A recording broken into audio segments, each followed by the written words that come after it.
prodhim e qendrës shqiptaro-gjermane për trajnimin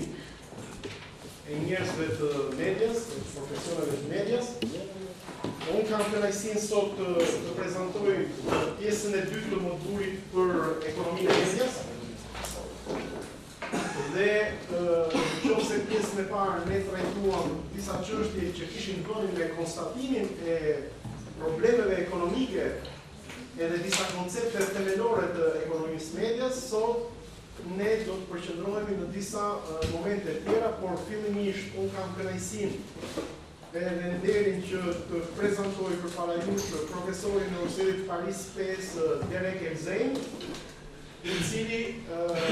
ka ardhur për të mbajtur fjalën e tij në këtë kuadër, sepse ky aktivitet na jep mundësinë edhe të ftojmë kolegë të huaj në bankat e universitetit edhe në departamentin tonë. Pastaj kam kënaqësinë të paraqes kolegun edhe gazetarin Lutfi Dervishi, që sigurisht s'ka nevojë ta paraqes sepse ju të gjithë e njihni, i cili pranoi menjëherë dhe me entuziazëm propozimin tonë për të ardhur dhe për të na ndihmuar edhe ai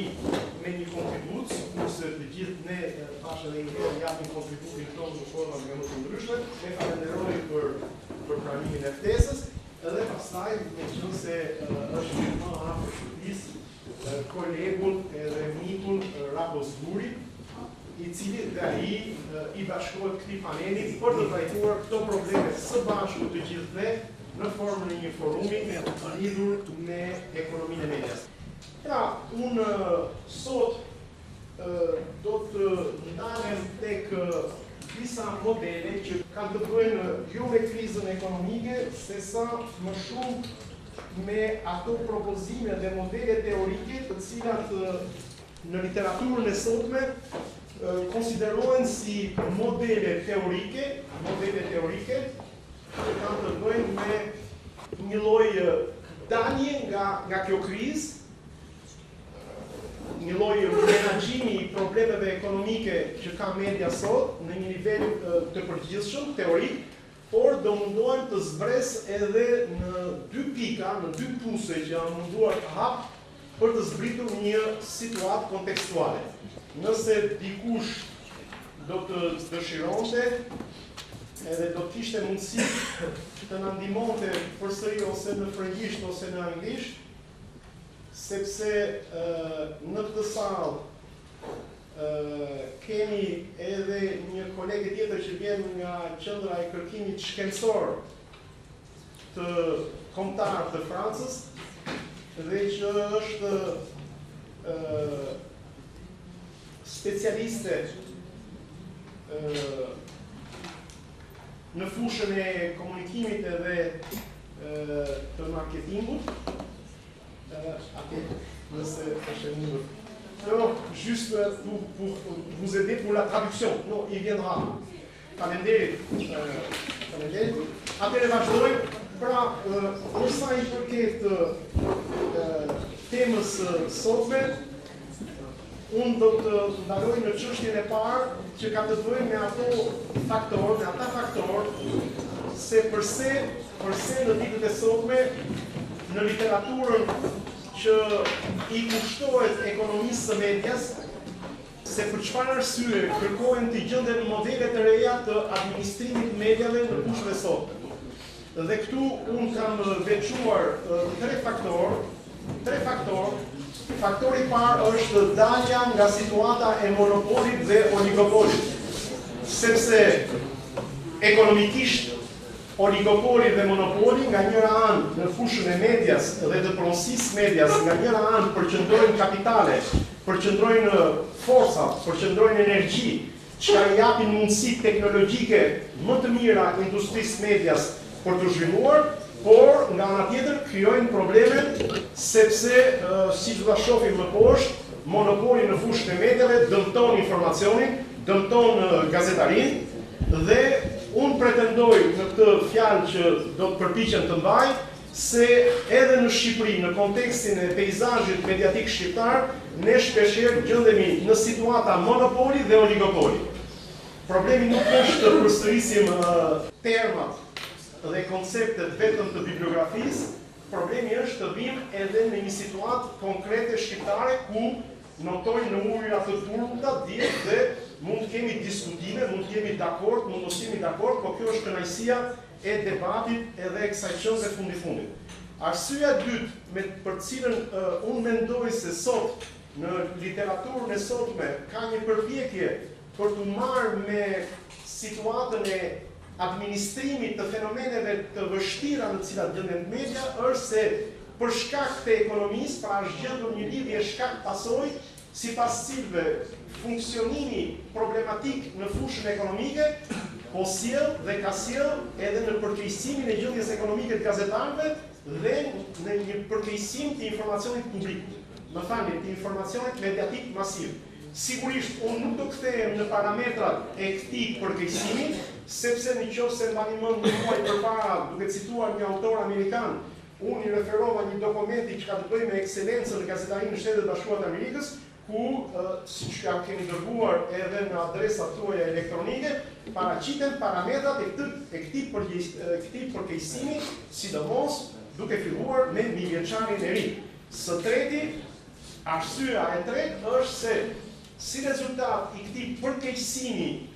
edhe i një lloji dalje jashtë kontrollit të informacionit dhe dalje jashtë vëmendjes së publikut, ne kemi dy faktorë negativ. I pari është një largim i audiencave nga informacioni mediatik, një largim sidomos nga shtypi i shkruar, por edhe kur kemi përpjekjen për të thënë se jo, ka disa shtresa që akoma vazhdojnë të ndjekin shtypin e shkruar ose televizionin, gjithsesi nga të dhënat, edhe tonat, edhe në rrafsh ndërkombëtar, kemi një vjetrim publik të audiencave të mediave klasike. Që do të thotë se nëse në moshat nga 16 deri në 35-40 vjeç kemi një kalim drejt mediave në linjë dhe një largim, rreziku dhe pikpyetja është se çdo bëhet mbas 20 vjetësh nëse jemi në këtë rritje demografike dhe në këtë monopol. Sigurisht, unë jam bazuar tek disa autorë, sikurse ja u kam dërguar edhe sikurse i pam, por në këtë pjesë të fundit unë mbështetem shumë, më falni se ka një gabim tek shkrimi i emrit të Doyle, i cili është një autor nga autorët anglezë më të rëndësishëm që merret sot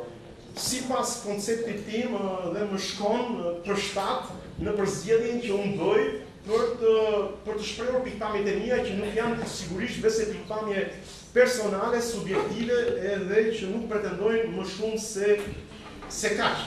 Doyle thotë se monopolet, po aq në fushën e mediave, sikurse edhe në sektor të tjerë, zakonisht shihen si më pak eficient se sa firmat konkurenciale. Monopolet mundet që fshin nga faqja e dhëut produktet e reja inovatore dhe mundet gjithashtu të angazhohen në një konkurrencë të pandershme. Që do të thotë, në fushën ekonomike, ne kemi një tension nga njëra anë midis situatës monopol në industrinë e medias dhe nga ana tjetër në atë që quhet konkurenca në treg që për kufizim tregu i lirë do të duhet të ta lejonte, por jo gjithmonë e lejon dhe më shumë nuk e lejon se sa e lejon. Pikpyetja shtrohet, a jemi në tregun e mediave dhe në industrinë e medias në një situatë konkurenciale dhe një konkurrente lojale, apo jemi në një situatë oligopol, jo vetëm në përgjithësi, por edhe në terenin shqiptar. Këtu unë do të rreq vëmendjen tuaj në një koncept çelës që sigurisht unë e kam marrë nga Doyle, i cili është koncepti i eficiencës. Dhe konceptin e eficiencës, ky autor e shikon në një farë mënyre, në një formë universale, do me thënë në të gjitha fushat e ekonomisë njësoj, por përpiqet të gjejë edhe një specifik për median. Dhe çfarë thot ai? Eficiencë nuk është në ekonomi, edhe në industri, vetëm arritja e disa rezultateve sasiore financiare, që ka të bëjë me produktivitetin, që ka të bëjë me rentabilizimin e investimeve, që ka të bëjë me normën e fitimit, që ka të bëjë me ritmet e investimit edhe me inovacionin në teknologji. Ai thot kujdes, sepse në fund të fundit, si në çdo industri, eficienca lidhet me rezultatin final. Dhe rezultati final është cilësia e një informacioni i cili kërkohet në treg. Në momentin kur gazetaria shprishet, kur gazetaria në cilësinë e saj përkeqësohet, do të thotë që industria nuk është eficiente. Pse nuk është eficiente? Sado fitime të sjellit, sado rentabël të jetë, ka një defekt të madh, çfarë? S'ka produkt cilësor për u kërkuar në treg. Domethënë shpreha e tij që eficienca nënkupton prodhimin e rezultateve që nga pikpamja sasiore dhe cilësorit kënaqin nevojat dhe kërkesat e shoqërisë. Produktet mediatike të larmishme janë një aspekt i kësaj cilësie. Dhe sipas autorëve të cilët unë ndjek, që sigurisht janë pak në një model të caktuar, që mos vë termat ashti, por ndonjëherë dhe mund t'i vëmë termat, ideja është se nëse duan cilësinë e informacionit publik, duhet, sikur se thonë edhe autorët e tjerë që cituam, duhet ta konsiderojmë informacionin edhe si produkt i tregut, pra edhe si mall, por edhe si një mirë publike. Dhe ne këtu vim në fushën e ekonomisë të medias te koncepti e mirë publike. A është koncepti i mirë publike një koncept që vjen vetëm nga shkencat politike, që vjen vetëm nga etika, që vjen vetëm nga shkencat morale, apo koncepti i mirë publike është dhe një koncept ekonomik. Duke u mbështetur tek autori që po citoj, në këtë pjesë të fundit të, si thua, duke i lidhur të dyja konferencat bashkë, sipas tij, koncepti i mirë publike konsiderohet edhe si një koncept i cili shënon një objekt, një instrument brenda ekonomik dhe jo vetëm jashtë ekonomik. Cilat janë karakteristikat e të mirës publike sipas Doyle? Ai na jep tre aspektet këtyre të mirave publike. Së pari, të mirat publike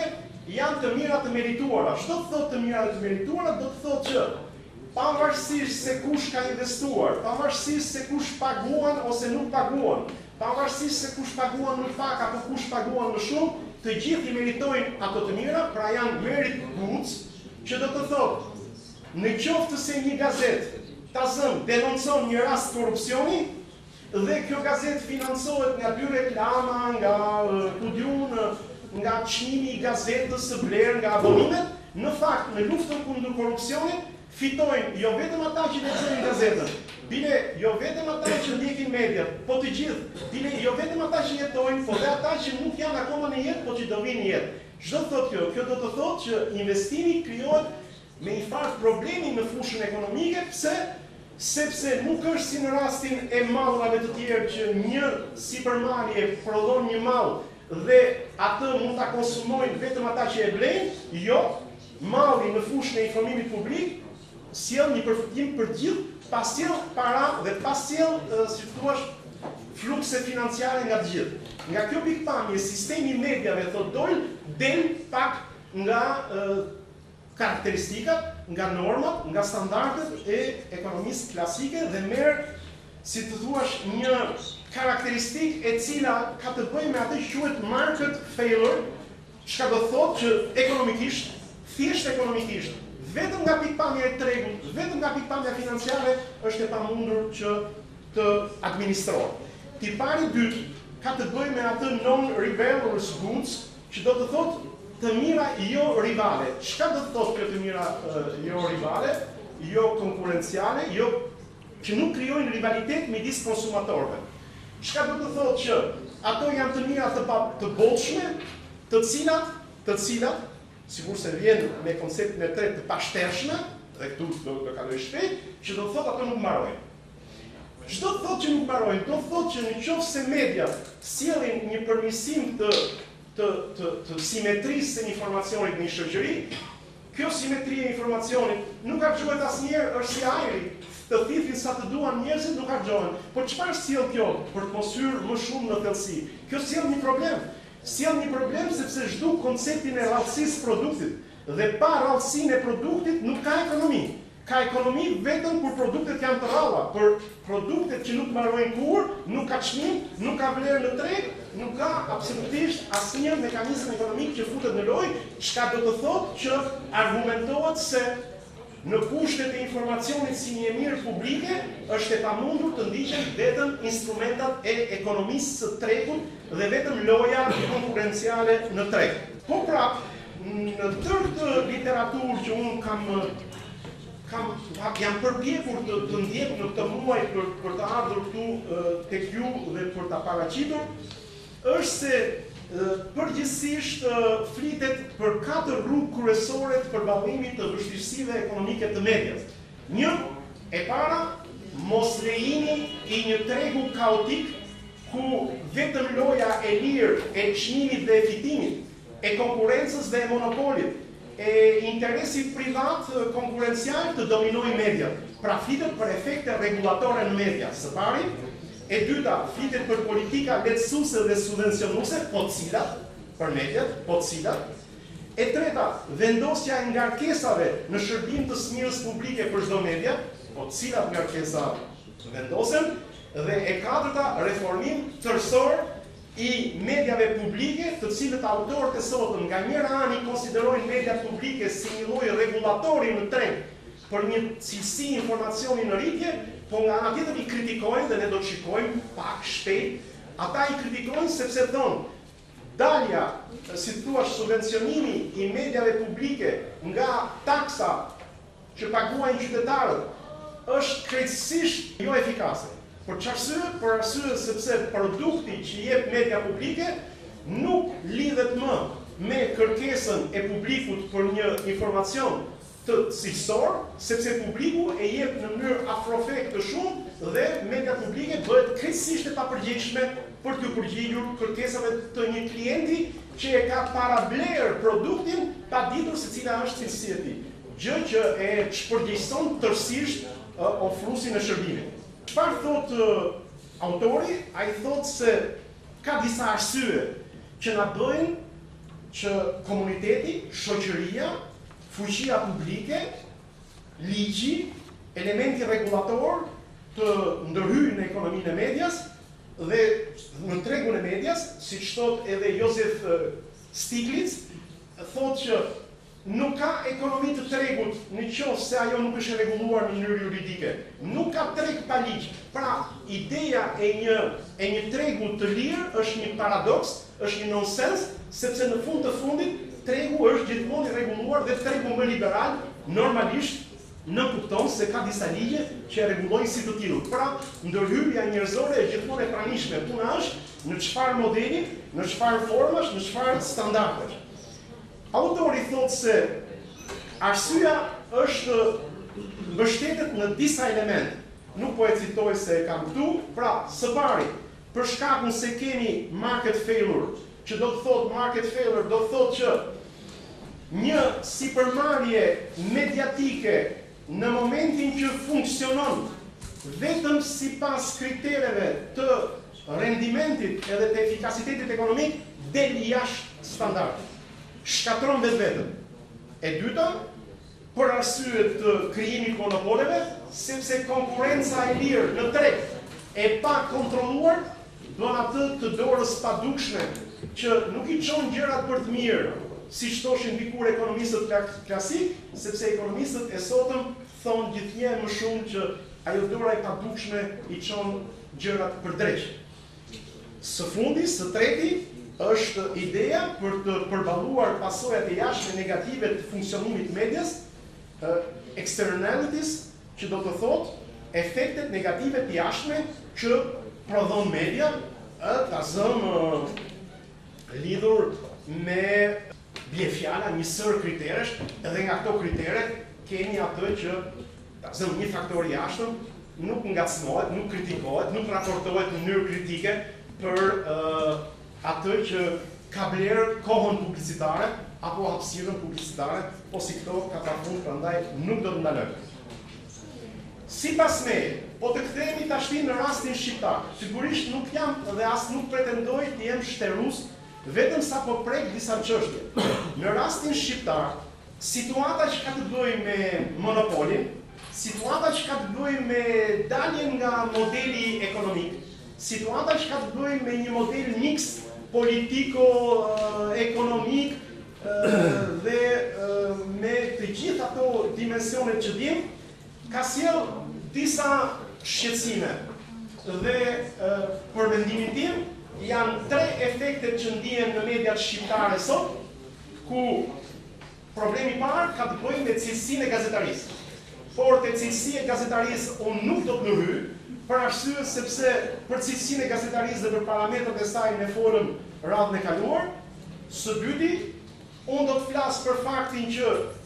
vështirësitë ekonomike dhe vështirësitë në funksionimin e modelit ekonomiko-politik ose si mund ta quajmë të mediave, kanë sjell një dezekuilibër në mbulimin e fushave të ndryshme të raportimit të lajmit.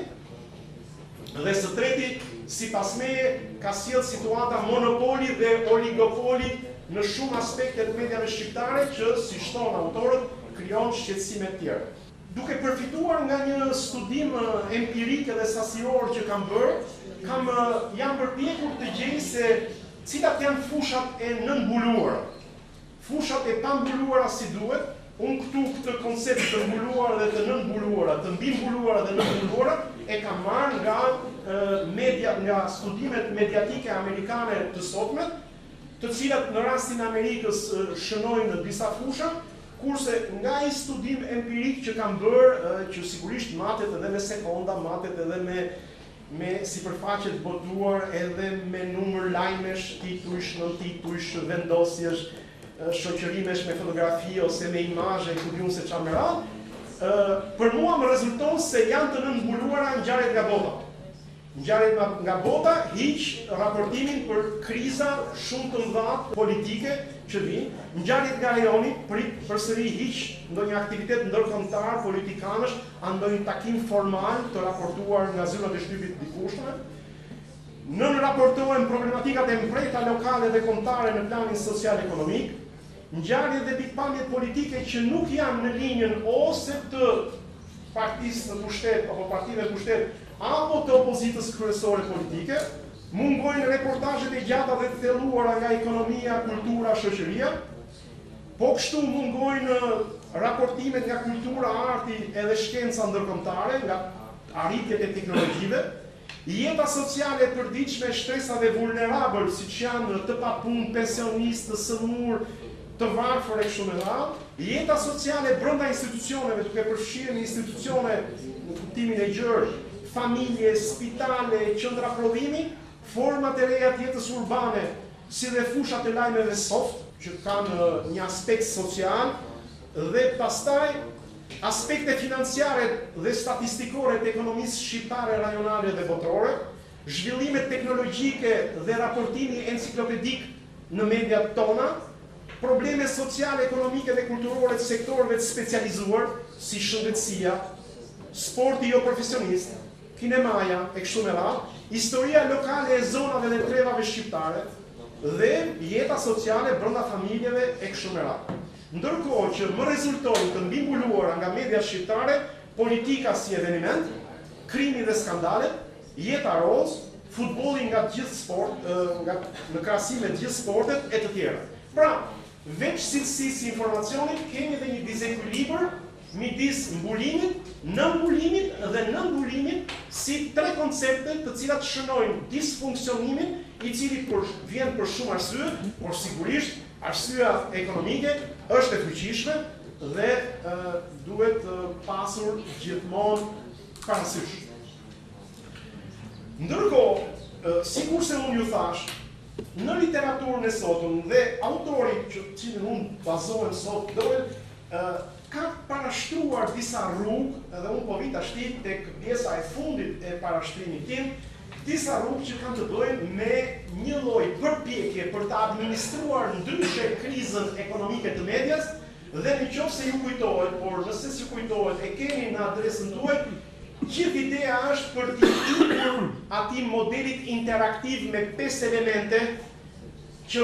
nuk çon asgjë fundi kur bëhet fjalë për menaxhimin e medias. Do thotë, nëse kërkon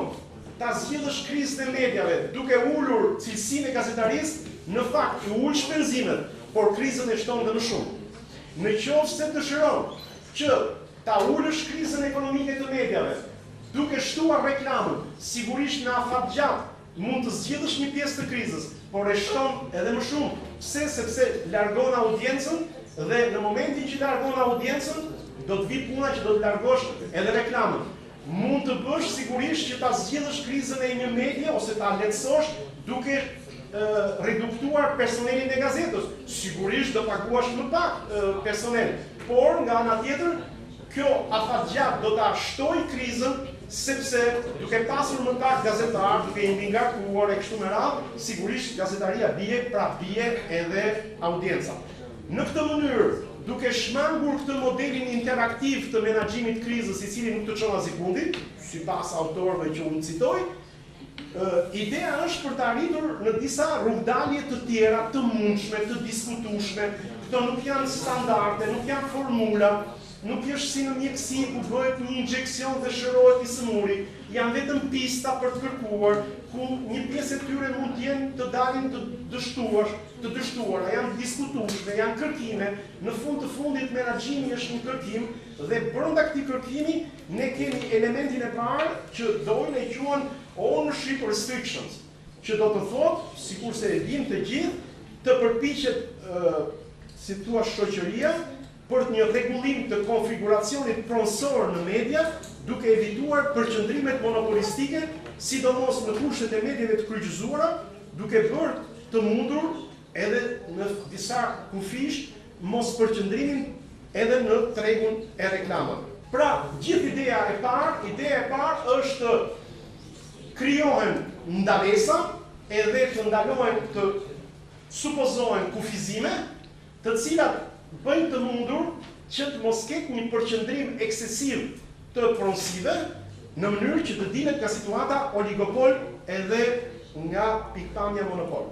Pyetja që unë kam, dhe sigurisht unë përpara jush, unë që nuk jam një specialist i mirëfillt i mediave, sigurisht rrezikoj që të jem edhe i papranueshëm, por gjithsesi fundit jemi disnesh dhe guximi në kërkimin shkencor nuk ka asgjë të keqe, sepse nuk bëjmë ligje, por vetëm diskutojmë. Pyetja është, a ka në Shqipëri dhe si paraqitet në Shqipëri përqendrimi pronësor në media? A ka në Shqipëri situata oligopol dhe monopol, duke evituar rrezikun që disa standarde që tregojnë monopolin në fushën e mediave në botë, në perëndim, ti zhvendosin dhe në Shqipëri dhe t'jemi formal, dhe themi situatë monopol në botë konsiderohet kjo, atëherë në Shqipëri ku do gjejë të ngjashme. Nëse ne veprojmë në këtë mënyrë, ne bëjmë një gabim që teoricienët e njohjes e konsiderojnë homogenizimin e hapësirës shkencore dhe i kohës shkencore, që është një nga gabimet më esenciale dhe çon në një autizëm edhe në një universalizëm pa sens. Prandaj, unë do të thosha që nëse do ta gjenim ose do ta kërkonim monopolizimin pronësor dhe forma të oligopolit në mediat shqiptare, unë do të merrja njëherë konceptin që përdoret oligopoli ose tendencat e përqendrimit të egzageruar nga pikpamja e përqendrimit të kryqëzuar përtej mediatik. Çdo të thotë përtej mediatik, do të thotë që sipërmarrje të cilat nuk kanë të bëjnë me mediat, kontrollojnë mediat dhe krijojnë cross përqendrim ekonomik kryqëzuar, çka në rastin ton në Shqipëri unë këtë e gjej shumë në krijimin e mediave të cilët financohen nga universitetet private. Dhe unë e gjej absolutisht të pamundur sot në mediat që varen nga këto universitete, nga pikpamja buxhetore, të diskutosh dhe të hapësh një debat i cili të vinë në kundërshtim me linjën editoriale të televizioneve apo me interesat e atyre që i subvencionojnë. Pra ka një monopol, si të thuash, të kryqëzuar përtej mediatik, pra midis kompanive jo mediatike dhe kompanive mediatike, e cila sidomos në këtë modelin e industrisë universitare dhe industrisë medias, për mua është bërë shumë dominant edhe shumë i ndjeshëm, por sigurisht ka dhe format të tjera. E dyta janë format e kryqëzuara brenda mediatike, ku e njëjta kompani mediatike përqendron edhe shtyp të shkruar, edhe radio dhe televizion dhe media online, dhe në të dyja rastet çfarë ndodh? Ndodh ajo që quhet fenomeni negativ i cross promotion. Cross promotion do të thotë që tituj edhe agjenci të ndryshme mediatike promovojnë njëra tjetrën, mbrojnë njëra tjetrën, krijojnë idenë se kemi një pluralizëm të burimeve, kurse në fakt nuk kemi pluralizëm të burimeve, sepse mbrapa është i njëjti interes ekonomik, është e njëjta linjë editoriale, e cila sigurisht të mbyt atë që quhet diversifikimi i informacionit. Së treti, marr konceptin që përdoret sot në literaturë, që është përqendrimi vertikal i zinxhirit të prodhimit dhe transmetimit të informacionit. Pra përqendrimi vertikal, që do të thotë se e njëjta kompani mediatike fillon dhe përqendron edhe aftësitë dhe energjitë për ta konceptuar lajmin, bile për ta prodhuar lajmin, edhe kontrollon dhe konceptimin e informacionit, dhe transmetimin e informacionit, dhe interpretimin e pasojave të informacionit mbi publikun dhe sjelljen e publikut. Siç faqet kjo në Shqipëri, për mua unë nuk jam gjë do të bëj analizë shterruese se s'kam pasur këtë qëllim, po janë dy forma të cilat janë shumë evidente, që është e para, në mediat publike shqiptare ka një përqendrim të gjithë zinxhirit informacionit. Është pushteti politik, i cili kontrollon ngjarjen politike, kontrollon aktorin mediatik që e raporton lajmin, kontrollon edhe format e shpërndarjes lajmit, pra kontrollon gjithë zinxhirin e informacionit, dhe në mediat publike audiovizive sot në Shqipëri nuk ka absolutisht mundësi, autonomie në përqendrimin vertikal të kontrollit mbi lajmin edhe mbi ngjarjen që raporton lajmi. Një formë tjetër e kontrollit vertikal është ndikimi i reklamave në media. Nuk po kthehem këtu tek ato informacione që kemi dëgjuar kohët e fundit edhe për shpërndajën e reklamave, po në momentin kur një forcë politike apo qeveria shpërndan reklamat në një farë mënyre, ajo kontrollon tërë zinxhirin vertikal me anë të përqendrimit të reklamave, sepse koncepti i përqendrimit pronësor nuk është vetëm koncepti i përqendrimit të pronësisë mbi median, por është edhe shpërndarja e drejtë dhe aksesi i drejtë në tregun e reklamave. Pra duhet parë edhe nga pikpamja e reklamave. E para fundit është përqendrimi horizontal, pra dominimi dhe pasja në zotrim nga e njëjta kompani mediatike e disa gazetave, pra e mallrave të ngjashëm ose të njëjtë identik, e disa stacioneve televizive e kështu me radhë. Këtu nuk jam në gjendje të them në një gjë më shumë, por ajo që unë di është të paktën që e konsideroj se është evidente, është sundimi horizontal i mediave generaliste, të cilat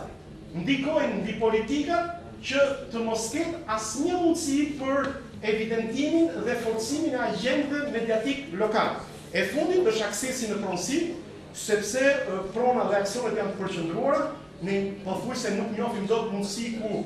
aksionet mund të blehen nga audiencat, mund të blehen nga gazetarët dhe ku mediat të drejtohen nga asambleë shumë të zgjeruara të gazetarëve apo të audiencës. Tjetër është një formë tjetër, një formë e dytë është pagesa për licencat. Pagesat për licencat, e cila sigurisht bëhet edhe për spektrin e valeve, por ka një propozim interesant që unë doja ta sillja tek ju, që ideja është që edhe licencat dhe vlera dhe çmimi i licencave të mos jetë dhënë nga shteti apo i fiksuar në mënyrë aprofe, po të futet në aksion, të futet në tregun e ankandeve, më thani, të futet në tregun e ankandeve, që do të thotë të rritet vlera e tyre apo të zvoglohet në funksion të kërkesës që bëjnë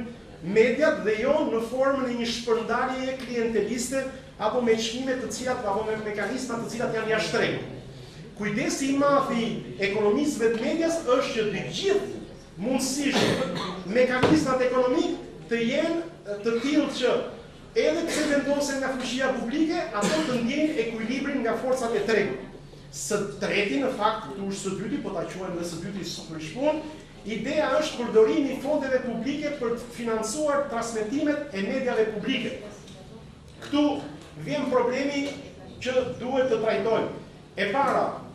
të gjithë janë ndaj asaj, sidomos studius amerikan, të cilët thonë që në media private nuk është e vërtetë se ndaj qeverisë është më kritike se ndaj medias publike, sepse nëpërmjet një sër kalimesh dhe sër faktorësh, çfarë kemi? Ne kemi që edhe media private, duke ruajtur disa interesa që bëjnë aleanca me politikën dhe me qeverinë, dhe ajo, si të thuash, ka kufijtë e vet. Problemi është mënyra e financimit të mediave publike, mënyra e menaxhimit të mediave publike dhe mënyra e organizimit të brendshëm të mediave publike, që po të krahasojmë modelet që jepen, modelet që propozohen dhe të krahasojmë me modelet që ne kemi në fuqi sot, gjithë kritika, siç ju thash, bien mbi mënyrën e financimit me anë të taksës që audienca paguan afrofe, e cila nuk ka të bëjë me asnjë mënyrë me një financim publik dhe sipas parimeve ekonomike. Sot propozohen forma të tjera, financim sipas emisioneve, financim sipas klientëve, financim i pjesëshëm fillestare dhe pastaj në funksion të përgjithshmërisë së publikut, forma të tjera madje, të cilat, si të thuash, transmetimi online i bën të mundshëm, nga të cilat ne jemi larg shumë, edhe e mira është i fusim në diskutim, në debatin publik, pa pretenduar asgjë. Vendosja e kuotave në transmetime, kuotave detyrueshme, siç e ka në gjithë vendet e Europës, siç e pretendon dhe ka dhe konventa e, si të thuash, kuadri regulator i Bashkimit Evropian për mediat, për prodhimin e këngës shqiptare, për transmetimin e këngës shqiptare, për transmetimin e emisioneve kulturore të prodhuara nga vetë mediat, për filmin shqiptar, për gjuhën shqipe, për tëra më radhë, të cilat në të gjithë vendet e mëdha mbrojnë kulturën kombëtare nga një mani e televizioneve, të cilët për të ulur, si thuash, shpenzimet, hapen ndaj një kulture globale në kurisë të informacionit lokal, dhe thash pagesat për licencat dhe, si thuash, nga njëherë rambursimi i të mirave publike që i jep shteti, jo në para, por në forma shërbimesh ndaj agjendëve demokratik. Bie fjala, për shembull, siç në Shtetet e Bashkuara të Amerikës, mediat të cilat përfitojnë nga valët, përfitojnë nga spektet, duhet të mbulojnë falas një pjesë të fushatës elektorale, dhe jo të bëhet kaq e shtrenjtë siç është këtu, që pengon kandidimin demokratik dhe zërin e qytetarit. E fundit që unë do të ndaloja është ajo që Doyle e quan mbështetje publike ndaj mediave private. Mirë po ai thotë, këtu duhet dalluar se ç'duhet bërë, ç'duhet kuptuar me mbështetje. Dhe ai thotë, më shumë se sa të mbështeten emisione. Pra, më shumë se sa të mbështetet kjo media apo ajo media. Më shumë se sa të mbështetet kjo përmbajtje apo ajo përmbajtje, gjë që krijon klientelizëm, sipas tij, po sipas një sër autorësh që janë administrator, teoricien të administrimit media, është krijimi i lehtësive për të gjitha mediat në përgjithësi. Për shembull, autorët amerikanë flasin për atë rol të madh që luajti në mediat amerikane, fakti që shërbimi postar merrte në ngarkim shpërndarjen e mediave të shkruara falas. Dhe gjithë ideja është si është e mundur, si mund të bëhet e mundur që pushteti publik të krijojë lehtësira në transmetim, në lidhur me me energjinë elektrike, me shpërndarjen, me mundësi të tjera të cilat janë të barabarta për të gjithë dhe, si të thuash, ulin rrezikun e klientelizmit. E fundit fare, ideja është, Doyle thot edhe duhet një mbështetje suplementare për pluralizmin e ideve. Dhe çfarë thonë këta autorë, edhe francez, edhe amerikan, edhe evropian të tjera, ata thonë që subvencionimi në bazë të madhësisë të audiencave ka një defekt shumë të madh. Pse? Sepse ai çfarë bën? Ai i shuan zërin aktorëve të cilët në numër, numerikisht, janë të dobët dhe janë në minorancë. Siç mund të jenë ekstremet politike, siç mund të jenë minoritetet kulturore, minoritetet etnike, shtresat në nevojë kështu me radhë. Prandaj propozohet, siç e kanë shumë vende ku diun Franca, Belgjika e të tjerë me radhë, Spanja e të tjerë me radhë, ku subvencionohen edhe ato media të quajtura të vogla, të cilat kanë audienca relativiš tu gusta, ne emo ta sad ići organizmi,